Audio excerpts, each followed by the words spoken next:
Hello মম, কেমন আছো? কালকে রাতে ঘুম হয়েছে তো তোমার? ও হয়নি? কি করবে, এটা হসপিটাল না। ঠিক আছে, আমি ডক্টরের সাথে কথা বলবো তোমার ঘুমের ব্যাপারে। মম, তোমার খাবার আসেনি এখনো? ওই তো খাবার চলে এসেছে তোমার, খাবে তো খাবারটা নাকি? ইস, এগুলো কি খাবার মম? তুমি খাবে কি করে এসব খাবার? এই, এসব কি খাবার নিয়ে এসেছো?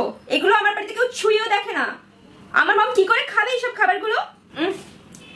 বেডশিটের কালারগুলো পিওর হোয়াইট নেই কেন, এরকম ইয়েলোইশ ইয়েলোইশ, দেখলেই আমার গাটা ঘিন ঘিন করছে। মম, এটাতে তুমি শুলে কি করে সারা রাত? এই নোংরা নোংরা বেডশিটগুলো আমাদের বাড়িতে কেউ টাচ করেও দেখে না। মম, এই কেবিনগুলো এত ছোট ছোট কেন? এত ছোট ছোট রুমের থাকা তো তোমার অভ্যাস নেই, তোমার তো সাফোকেশন হয় না?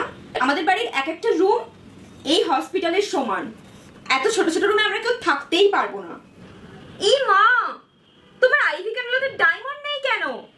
সিস্টার, আপনি জানেন না যে আমরা ডায়মন্ড ছাড়া কোনো জিনিস গায়ে দিই না?